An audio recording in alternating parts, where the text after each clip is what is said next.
Welcome to the Ministry Pivot Podcast with Russell St. Bernard, a podcast designed to assist leaders as they seize the season of opportunity by pivoting toward it. Let's get started with today's episode. Welcome to Ministry Pivot. Super excited that you decided to join us today, whether you're watching, whether you're listening. Thank you for doing that, whether it's the day, whether it's at night.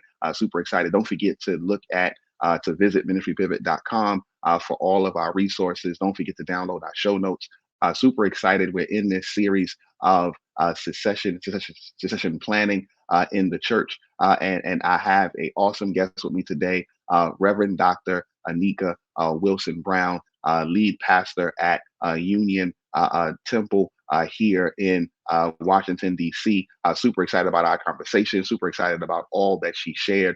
So again, don't forget to download the show notes. And without me saying anything else, let's go to my conversation with Dr. Wilson Brown.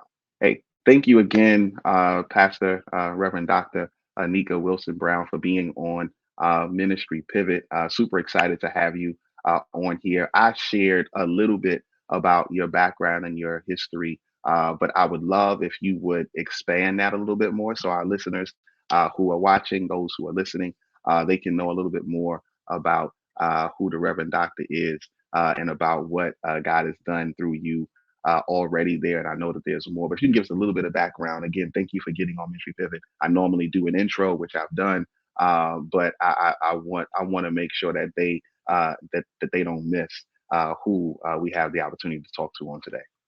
Absolutely. I'm honored to be here, and thank you for just inviting me to have this conversation. I really appreciate and value your work, and it has been helpful to me, even as I've had to make the pivot. I am Anika Wilson Brown. I am DC born and bred, and I attended Spelman College, where I began to study mental health and wanted to be a counselor and do the therapeutic work of helping folks heal and be well. And so I now sit at what I consider to be an intersection of mental health and pastoral and spiritual leadership, having succeeded my father and mother in leadership, pastoring here in DC still. So this is my neighborhood that I'm leading in, and I'm just excited to be here and have this conversation with you. Amen. Awesome. Now I will tell you, in DC different. I'm from Brooklyn, Okay. but DC's different. It is. DC is awesome, and even like Brooklyn is changing. Maybe we'll get into how DC is changing. I know Brooklyn. I went back home to Brooklyn and some of the areas that you wouldn't ordinarily just go to and not have your head on a swivel. Uh-huh. Our brothers that don't have any melanin was out Yeah. there skateboarding and stuff. I was like, man, Oh this is yeah. changing. This is changing. Oh This is yeah. changing. You can get lost But in your own neighborhood. yeah, that is absolutely. So can you talk to me a little bit, and for those who are listening, those who are watching, again, thank you for getting on Ministry Pivot. Don't forget to download the show notes. They'll be here as we share. But talk to me a little bit about the ministry of Union Temple. Talk to me a little bit about. We're going to talk about succession and transition. You shared off camera that you've actually been able to be the lead pastor now for 2 years, but it was a 4-year process. I want to talk about that in a minute. But before that, I want people to understand the importance of the church. I know every time I've been blessed to go to Union to preach, I know it's just it's the way I want to say it is the Christ-filled blackness is Yeah. just wonderful when I walk in the building. Yes, yes, But yes. the church has historical relevance in people who've been there, people who've shared their organizing from that vantage point. I don't want us to lose that, because I Yeah. thank God for the other pastors that will be on, but I think your church stands in a different space among them as it relates to the social impact of community building. I'm gonna stop there Very because much you know so. more of it than I do, and I don't want to Yeah, mess it up. very much so. So we're an inner city church that has definitely had a nationwide and global impact, just from its presence on being involved in social justice issues.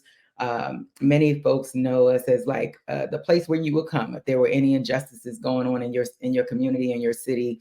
And we were very skilled at like mobilizing people and helping to speak out and stand against those issues. And my father, of course, was very instrumental in that, very, very vocal as far as injustice and speaking out. So we became known for that work, but also very much known for centering Blackness at a time when it was not popular.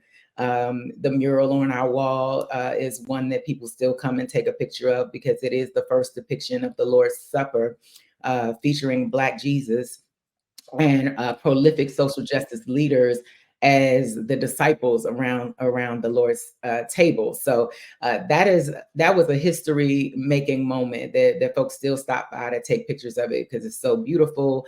And it's an image I think that was not very popular back then, that we probably got a lot of flack about, but it's now more socially acceptable to be able to say, you know, I'm Black, I love Jesus, I'm unapologetically Black and unashamedly Christian. Yeah.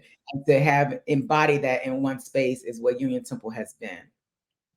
Amen. Yeah, it is. And again, I know for me, not growing up in church, Union Temple was one of the first churches that I was able to hear about and see from afar the impact and feel like, okay, yeah, I can do this Christian thing and look how I look. Yeah. I can do this. That's a cool piece. So, and again, shout out to your father, your mother. Shout out to just the legacy that they're doing. This series that you're a part of, and thank you again for saying yes. This series that you're a part of, I'm bringing together pastors who I've been blessed to know and blessed to do ministry with, and the fact that they've stepped in to what I'm calling legacy ministry. So ministries that are 30 or 40, really 40 or more. Everybody is 40 or more years. The senior pastor was there before them. Your dad, shout out again to Pastor Emeritus Willie Wilson. He was there. I think it's for 53 or 57. Which one is it? Yeah, 53. The church is 55 years old. He was there for 53. Right. 53 years. And so I want to talk about what that means. A couple years ago, you and I were both actually able to be a part of this Barner study between Barner and then the Black Millennial Cafe. Big shout out, Dr. Bree. There were some others, but I shout them out, obviously. But the study was Trends in the Black Church. And there's a quote that I want to read that I've been reading through all of these. And it says, less than half of Black church leaders over the age of 60 plan to retire in the next 10 years. That's 44%. It goes further to say that it's clear that pastors feel committed for the long haul. 78% say that when it's their time to step down, they'll only step down when they are unable to perform their duties due to age, illness, or death. Now, obviously, that's a lot, and I know we want to look at it. It's a lot, and what I'm trying to say is I get the passion and the want to stay in leadership, but regardless to how we deal with that part of it, the truth is that there are going to be several pastors, pastor, who sit in your seat in the next couple of years, next 7 to 8 years, who will sit in your seat as they have been blessed with the privilege and opportunity to now lead a congregation that the previous leader, the legacy pastor, has led for over 40 years. In your case, over 50 years. What for those who are watching, those who are listening, again, we'll have show notes inside the link. What are some of the things that you all did? What are some of the things that you all are still doing? What are some of the things that I guess are standouts as you lead in that transition of ministry? That's a good question because, and I feel like there's two answers. So there was that period where I was the pastor fully sitting in the seat, but I had not been officially installed because I took on leadership immediately. And then immediately the pandemic happened. So there was this 2-year space where I was leading and sitting in first chair, but I had not been officially installed. So I literally had to hit the ground running. Wow. Which was a super challenging time, but also I also see the gifts in it. There was a lot of we lost a lot of our elders, our seniors that transitioned. There was a lot of social anxiety and mental issues going on. And so I felt like I was put in that position at that moment because of my dual education and dual skill set. I was really able to help facilitate some therapeutic and mental health healing in a spiritual space that I think was Yeah. very, very much needed. So as far as serving the people, I found myself just having to shift the way we did ministry by Hmm. being more mental health focused, attending more to those personal and interpersonal needs of grief, and helping folks to really Yeah. move through that season of transition. So it was very challenging, but I felt equipped to be in that space. Yeah. At the same time, you got the overall scope of the church ministry, right? Where I'm in there preaching to the pews on camera, pre-recording. And I had also this kind of blank slate where I had to make some mandatory adjustments that probably I would have slow walked a little bit if we had not been in the Mm. pandemic, right? But because all of my mentors were like, slow walk it, don't make any abrupt changes. But we were in a time where we had to make all of the pivots. Yeah. Yeah, and I feel like we were in a state of like perpetual pivots, right? Wow. Yeah. Being more present online, adjusting the way we do offerings, how we do offerings, offering more technology, and just forced to make those changes that I think I would have eventually made, but it put me in a position where I really just had to make them.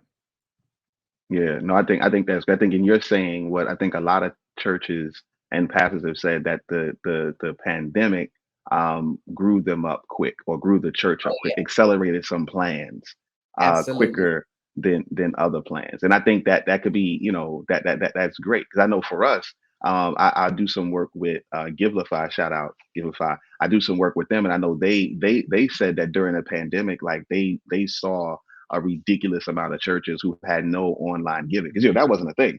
Um, Yes, yes. and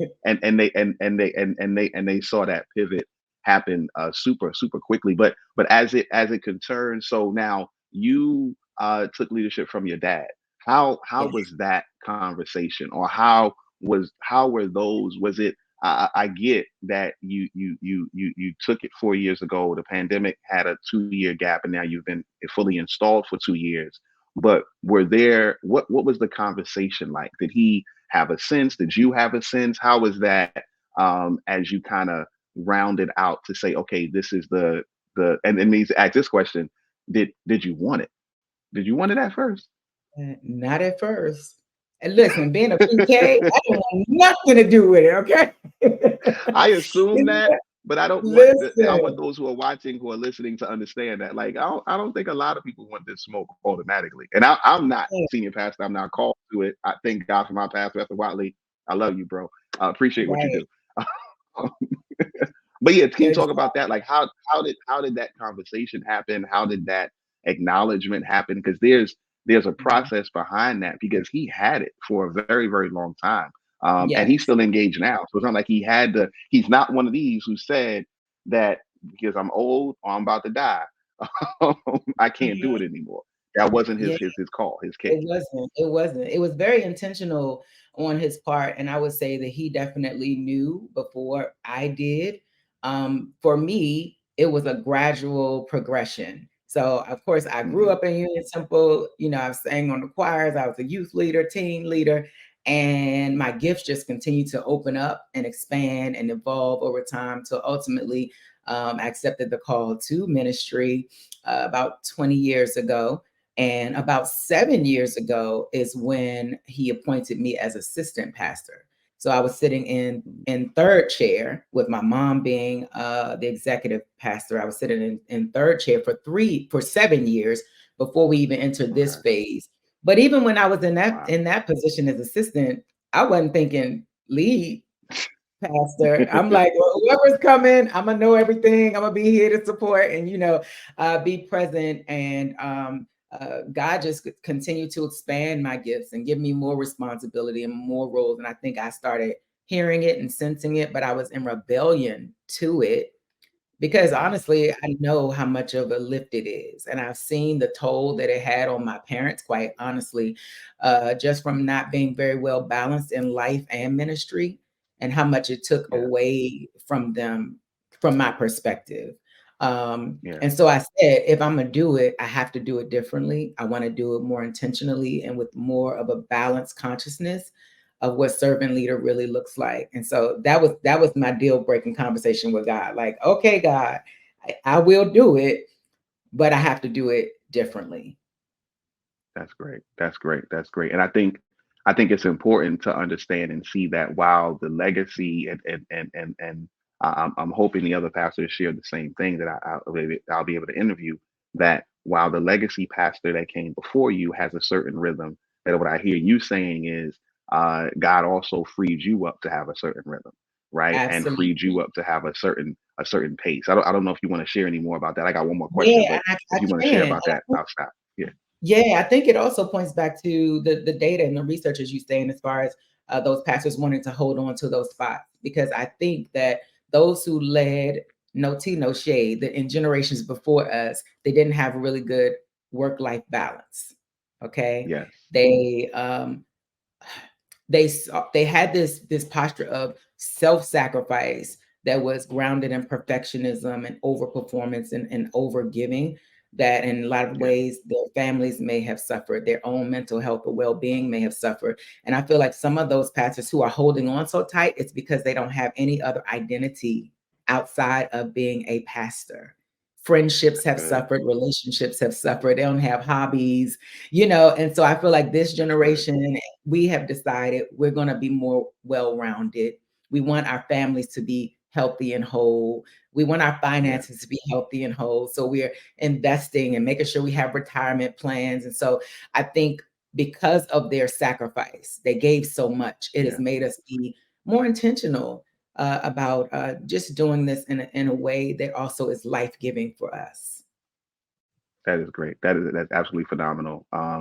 We're gonna pull pieces of that into the show notes. Again, don't forget to download those. But I think what the not having a plan. So going into this study, right? I'm looking at my iPad on the side. So the study's not my iPad is here. But going into this study, I remember when I was engaging with the researcher, just talking about the lack of preparedness of pastors, and I knew automatically because I knew that often I would see as the youth guy coming in to preach, sometimes pastors and leaders weren't as prepared for, like you said, after ministry. And they wouldn't really talk about it. They would just talk about kind of like now. But the research Mhm. shows it. But again, I think one of the keys for those who are watching and those who are listening is to have a plan for both, right? Have a plan for transition, but have a plan for life after, right? I thank God for pastors that I've been able to pull on since they've retired. The Bishop Thomas has allowed me to pull on him all the time. Yeah. Bishop John Bryant has always been good. Lee P. Washington has always been able to share a meal with me and just talk. And you hear how they had both, right? So Yeah. like the church was cool, but like I got a life, like, and I like my life. Exactly. Yes. Yes. And I think that goes missing oftentimes. But let me ask you specifically and more pointedly.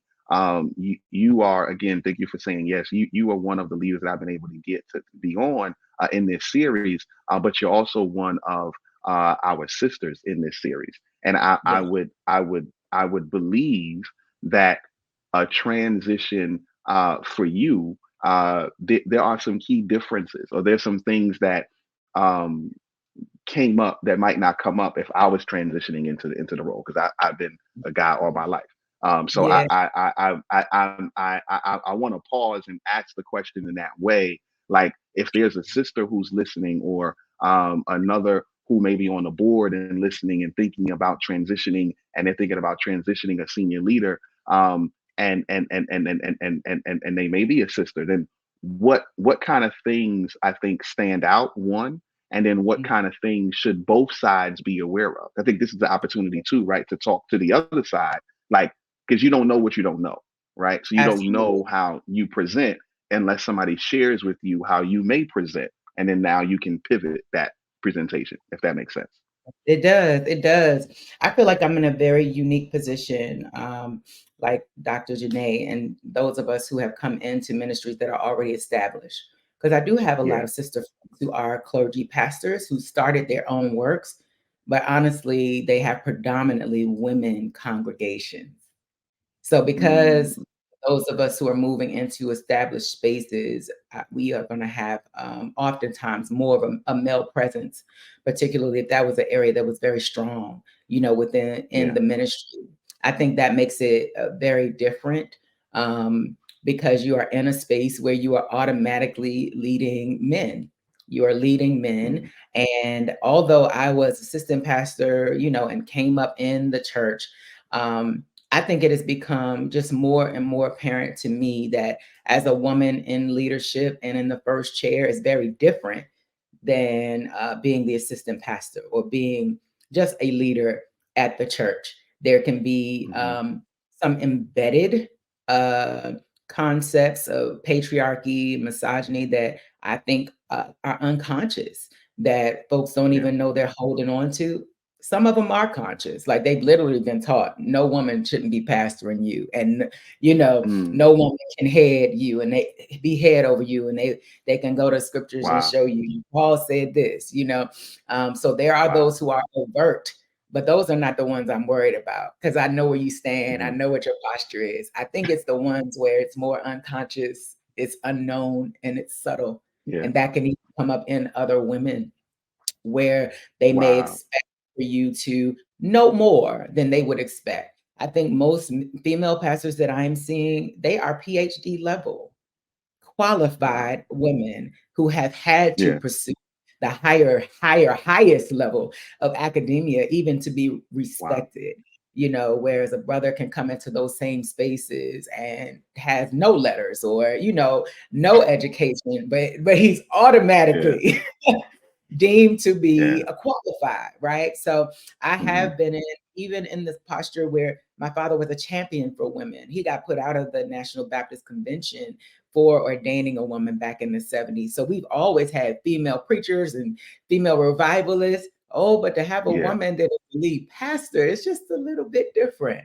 So that I think that was my Wow. biggest surprise or shock that I would still have to within what I consider to be a safe space, a place where I was groomed and developed, and I felt so supported as a woman leader to still have Yeah. to prove myself Yeah. has been very challenging. And it's very subtle. It's not overtly hmm disrespectful, but the Yeah. questions do come, and I do feel that I'm pulled to the table in a lot of ways, just as far as how much I know and what I can do, and am I Wow. strong? And folks feel like they have to protect you. I don't need protecting. Yeah. I can stand strong on my own. That's good. I don't That's good. have That's good. a knight in shining armor. I got this. Yeah. No, Yeah. and I learned too, though, that the emotional sensitivity and nurturing that I have as a woman is key to hmm being a good. And so I try not to hide or shun those parts of myself. I think sometimes when women lead, particularly women who are preachers or revivalists, they have come forth with this strong man voice and even a male posture, feeling like they have to present that strength in order to be Yeah. respected. But what I have learned Yeah. in this is to learn how to manage my female and masculine energies, and that I can be strong and know when to be soft, and know that there are moments and times when I will cry or can cry, but even use that as strength.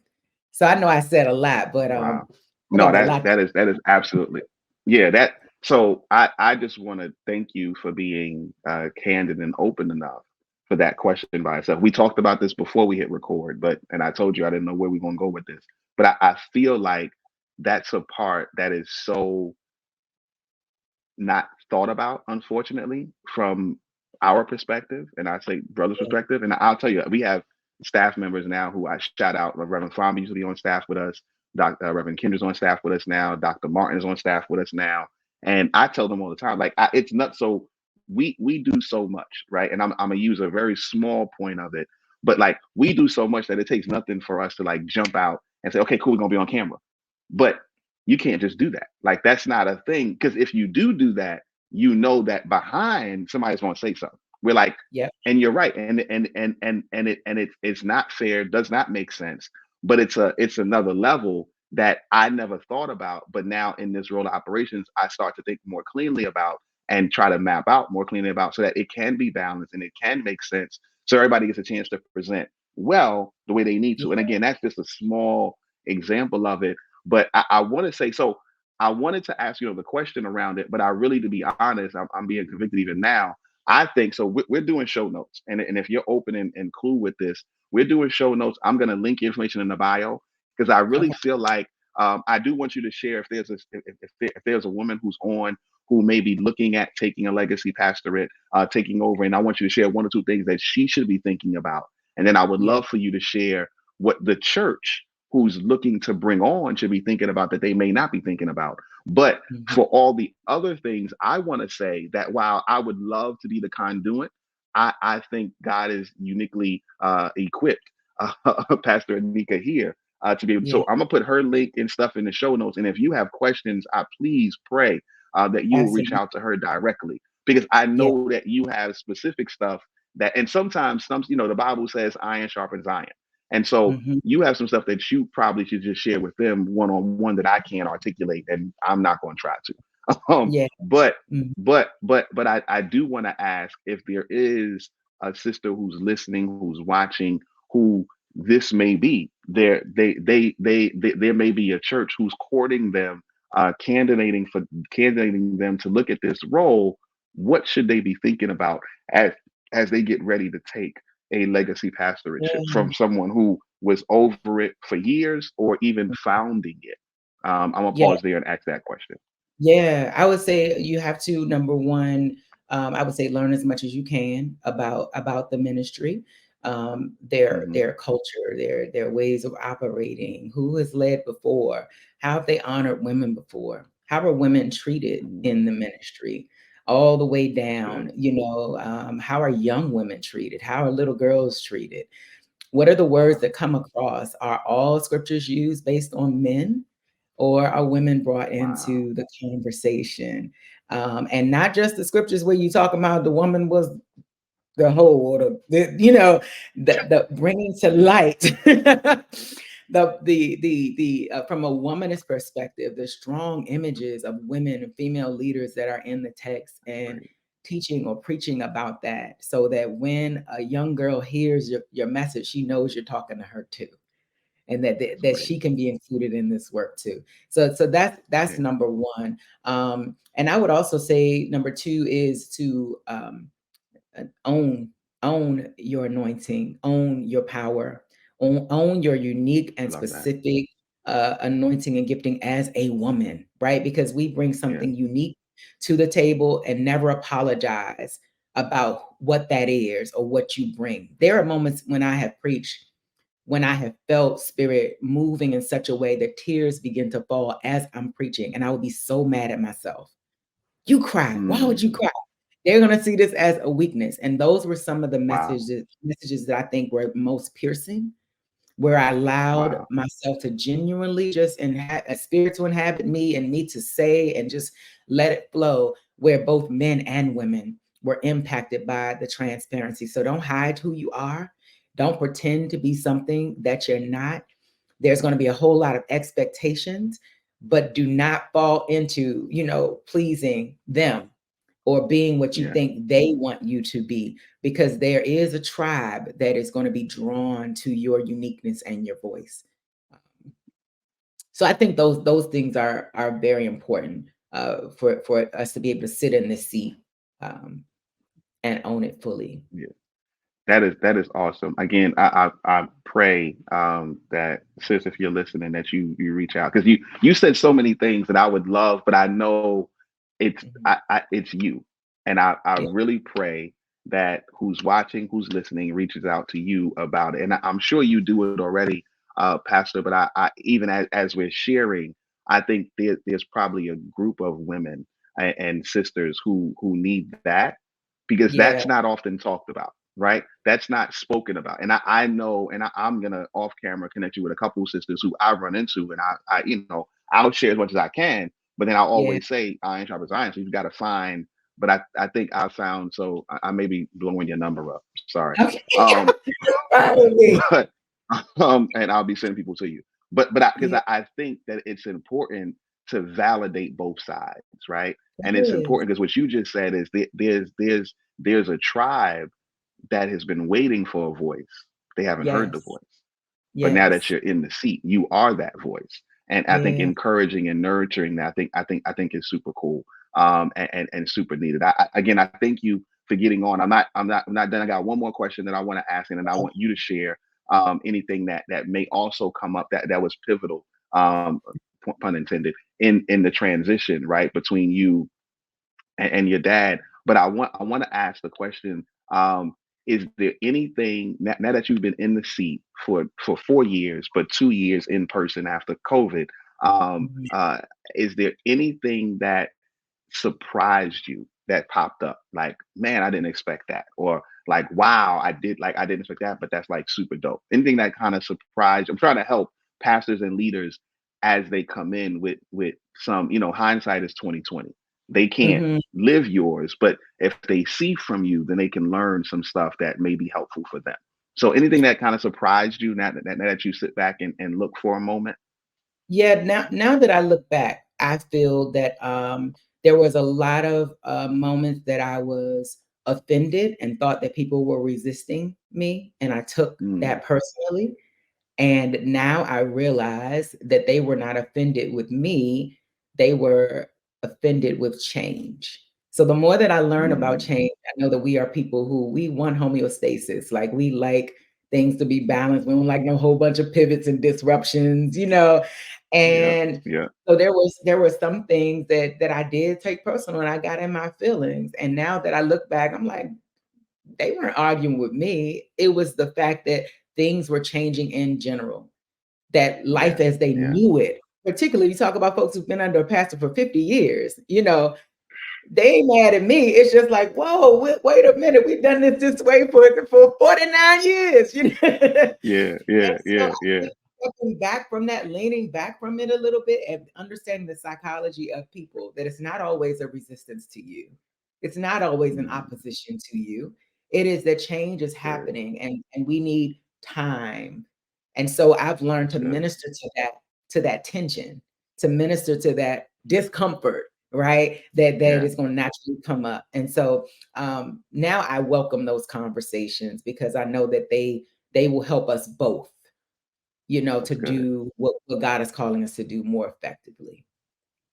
That is great. I think that is, and I use a word that you just used all the time, tension.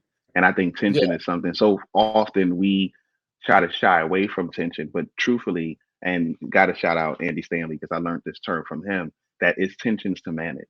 That Yes. that sometimes tensions are good because tensions create. Now this is not his. This is mine.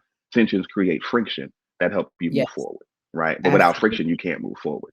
Cannot. And I think that is so key in what you said, that people just didn't like change, but they created a good tension to be where you are.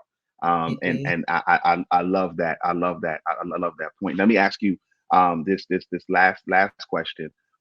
Is what is there anything that you want to share, knowing that there are pastors who are leaders? Some may be looking to the pastorate, maybe literally candidating, and so they clicked on this or saw a succession and thought about this. There may be some board members who are on, who are. I learned now doing this podcast a little over 2 years that you never know who's watching or listening. I bump into people all the time. You just never know where it's going to kind of go. But a lot of times they aren't senior pastors. They're people who are on like staff, like for us, like stewards. Right. But they're the ones that are part of the decision making process. They're the ones looking at the applications, um, and they're the Yeah. ones trying to vet. I wanted to ask you for a moment, is there anything that you would share with them? Anything that you would share with those who are either candidating or those who are either a part of that board that may end up selecting the senior pastor, just in this Yeah. season, and that they need to be thinking about, praying about. That's all. Yeah, to those boards that are currently examining and reviewing applications. I think there needs to be honest and transparent conversations about our own internal biases, Yeah. expectations, like to just really have honest conversations, because I think what we have seen is that there's nothing stated, but it comes through in the interview process that certain folks are asked certain questions that others aren't asked, and based on those Mm, internal biases. So I would say that it's important to bring that all to the table, so that you can have yeah. a process that's as equitable as possible. Um, and then I also would say to those who are interviewing and are going to come into these spaces, particularly my women, to teach into the tension, have conversations and Mm, do Bible studies and conversations on what does it mean to have a woman pastor? What does God really that's say? great. What was Paul talking about? Like, I feel like engaging in dialogue is necessary, because it's That's in the good. back of That's everyone's good. head anyway, and it's like the Yeah. elephant in the room. Yeah. So I would say once you get in that space, make that, and maybe that's a part of your new members orientation, or it's the standard Mm, lesson that happens every year, so that then you're I love discipling that. people to be disciples when they're at church or at work, and somebody say, "You under a woman?" They'll be equipped to explain, "Yes, I Yeah. am, and this is why." So I Yeah. think both ends of that would be good. I love that. That is awesome. That is awesome. Thank you again, Pastor Wilson, for getting on with some Brown, Pastor Anika. I'm gonna leave it there. For getting on. How can I'm gonna pull Brianna's in the background. She always does a great job with my show notes. Appreciate you, Sister Brianna. But how can we get in contact with you? I know we'll list the church's website. We'll list your IG. Anything like that you got that you want to share about that you're working on, that's like a big deal that you want to share. I want to grab those so we can throw those in the show notes as well, so that those can listen and hear and glean from you. And again, if you don't already have a women's thing, I may be helping you start one. Sorry, because I'm gonna send you a Yes, let's couple. I think of go. two right now, literally. People that Yeah. I'm gonna recommend that they holler at you, just to be able to talk in that space, because I think it's important. Yeah, I've been feeling the call to do that and haven't moved forward. So I appreciate the push. I do. Okay. I really do. But they can hit me up. My website is anikawilsonbrown.com. There's information on what the work that I do, booking, products, anything you want to know there. Of course, I'm on IG, Dr. Anika Wilson Brown, and on Facebook, the same name and handle. So I would love to have further conversation and dialogue in this area for sure. Awesome, awesome, awesome. Well, thanks again, Dr. Brown. I appreciate you getting on, and thank you again for listening. Those who are watching, those who are listening to Ministry Pivot, don't forget to download the show notes. Don't forget to go onto the website, and don't forget that this is your season of opportunity. All you have to do is pivot toward it. God bless. Amen. I pray that you were blessed. I pray that you were inspired. And as we talked about our sisters in ministry, please hit up Dr. Wilson Brown. She has a vast knowledge of ministry, but also of just what it means to transition in this stage, to transition at this state. And so super important for you to reach out to her. Again, her information is inside the show notes. Again, don't forget our next session is going to be coming up soon as I'm in this series on succession planning. And I'm so excited about what God is doing. I'm so excited about you all who've been blessed by it. Also excited about what we've got coming up here at Ministry Pivot. Don't forget about Pivot University that's coming up really soon. And so don't forget to follow us on all of our social media assets. And of course, to visit ministrypivot.com. And as I always say, don't forget that this is your season of opportunity. All you have to do is pivot toward it. God bless. That's it for today's episode of the Ministry Pivot. We hope you enjoyed listening and gaining some valuable insight. Don't forget to subscribe to our podcast on your favorite platform so you never miss out on our future episodes. And if today's show has resonated with you, please leave us a review to help others discover our podcast. For more resources and updates, visit our website at ministrypivot.com. And be sure to join our email list as well as follow us on Instagram at Ministry Pivot. Thanks for joining us today, and we're excited to have you back next time for another insightful episode of Ministry Pivot. Stay connected, keep pivoting. We'll see you soon.